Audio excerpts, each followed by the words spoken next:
Hello, I'm Gary Libecap of the University of California, Santa Barbara, in the National Bureau of Economic Research in Cambridge, Massachusetts.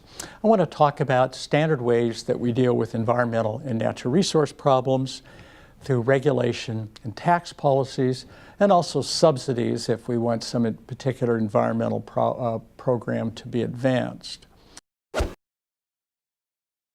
This is the standard way coming out of the 1920s and 30s welfare economics literature, the standard way in which environmental and natural resource problems are addressed.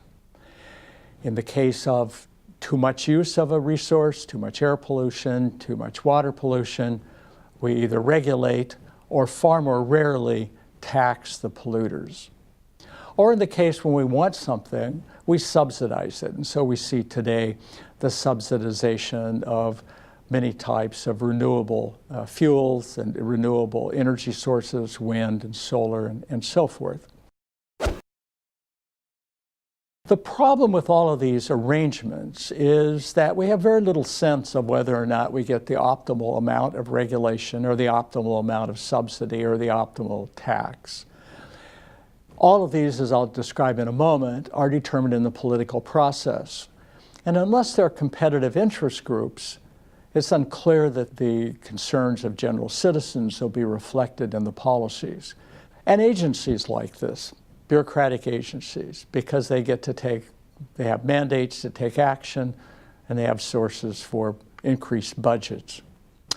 But you see, in none of these discussions are the actual users involved.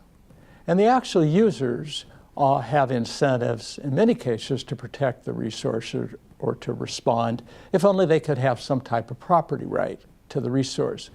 But neither regulation or subsidies or taxes assigns a property right. And so we'll come back to that in a moment.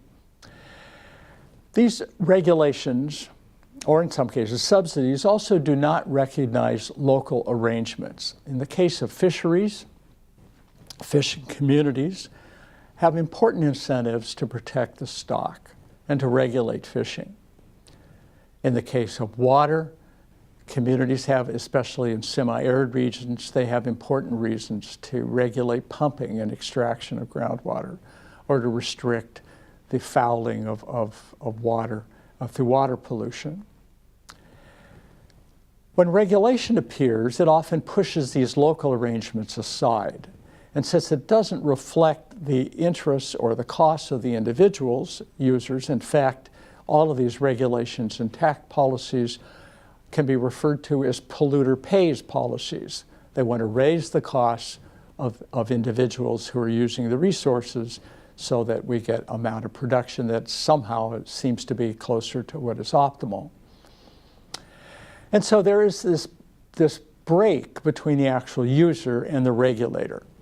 Users distrust the regulators, often rightly so, and the regulators certainly distrust users.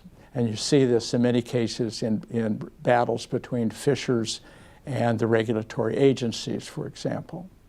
And you get evasion on many margins because resource users do everything they can to get around costly regulations because they're not going to get much benefit from it, typically.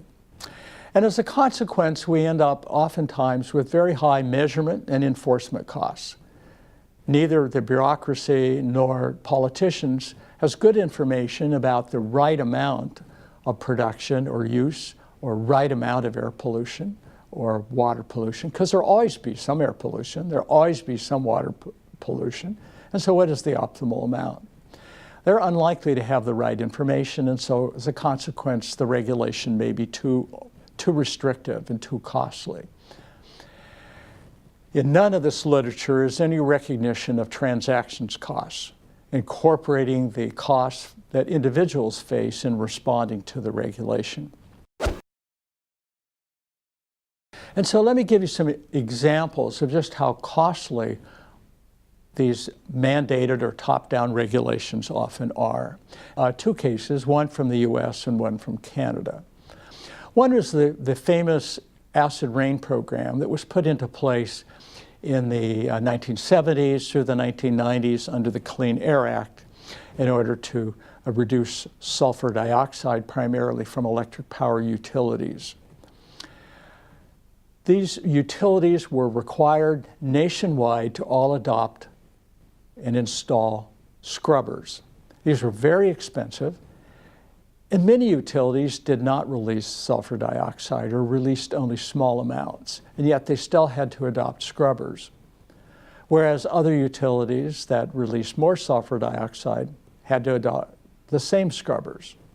And the reason for this uniform mandate was that it was far easier for the regulatory authority to monitor compliance.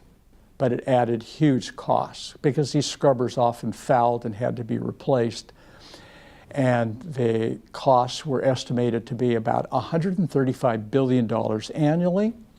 And moreover, even by 1990, after over 20 years of the program, we were nowhere near meeting the reduction in sulfur dioxide objectives. So it was costly, and we weren't meeting the objective. The other example that I want to give you is from the Canadian Pacific Northwest halibut fishery. Halibut are a very valuable white fishery, and because they were so valuable, it attracted a lot of entry. More and more fishers were chasing smaller and smaller numbers of fish. The stocks were plummeting in the 1980s, and as a consequence, the regulatory authority started to restrict entry and the season. And so the season gradually went from over 200 days a year down to 6. And in that 6-day period, fishers had to catch all the fish that they could catch for a whole year.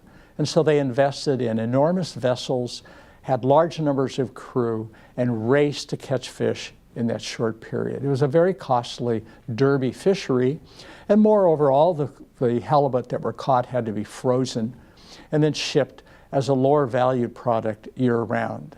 And even with all of that, the number of vessels among existing fishers expanded, and the stock continued to decline. So in both of these two examples, the regulations were not particularly effective in meeting the objectives, and they were extremely costly.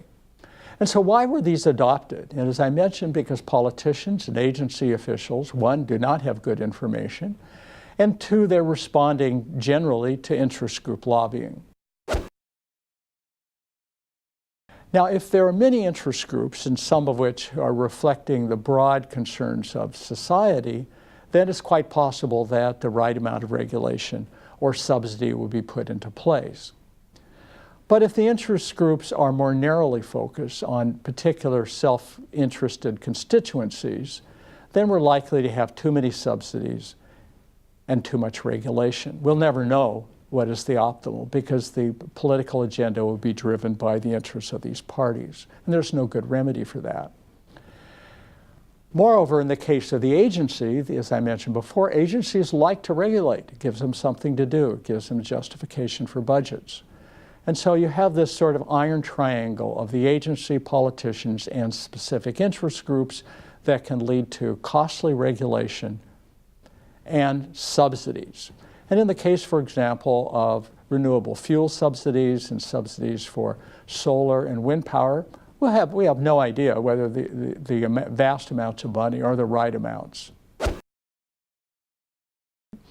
And so these are all examples of polluter pays or subsidy programs that are put into place as a consequence of traditional responses to environmental and natural resource problems.